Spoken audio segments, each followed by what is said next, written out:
হয় ভাল, মইতো আজি কেইবা মাহৰ পৰা ঘূৰি আছোঁ আৰু জনগণৰ আশীৰ্বাদ লৈ আছোঁ, সঁহাৰি পাই আছোঁ চব জেগাত।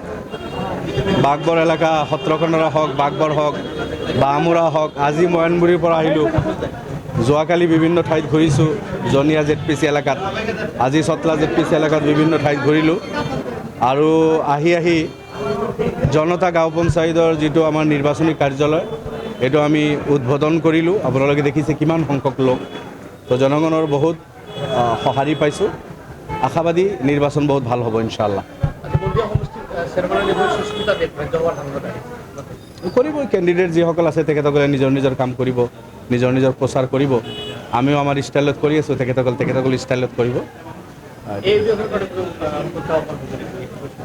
মই নাভাবোঁ জনগণ লগত থাকিলে কোনো প্ৰত্যাহ্বান নহয়। আৰু মন্দিয়া সমষ্টিৰ জনগণ মোৰ লগত আছে। যোৱা 3টা নিৰ্বাচনত মোক নিৰ্বাচিত কৰিছে। এইবেলিও মই যোৱা দিনবোৰতকৈ বেছি সহযোগিতা আৰু সঁহাৰি পাই আছোঁ। আৰু গতিকে জনগণ লগত থাকিলে কোনো প্ৰত্যাহ্বান হ'ব বুলি মই নাভাবোঁ। বাকী থাকিল নিৰ্বাচনটো এটা যুঁজ হ'ব, যুঁজিম, জিকিম ইনশাআল্লাহ।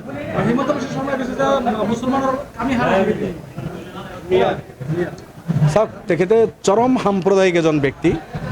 তেখেতে মাজে মাজে পাহৰি যায় যে তেখেতে মুখ্যমন্ত্ৰীৰ চকীত বহা এজন ব্যক্তি। এই কথাষাৰ তেখেতে পাহৰি যায়। আৰু এতিয়া যদি তেনেকুৱা কথা কৈছে, হ'ব পাৰে যে নিৰ্বাচনী যি প্ৰচাৰৰ প্ৰেছাৰ তেখেতৰ, হয়তো দিন বেয়া দেখি আছে কিজানি তেখেতে, তাৰ কাৰণে এনেকুৱা কথা ক'ব পাৰে।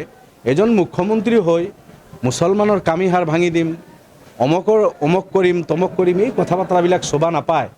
চৰম সাম্প্ৰদায়িকতাৰ পৰিচয়, আৰু এইটো ফ্ৰাষ্ট্ৰেশ্যনো হ'ব পাৰে।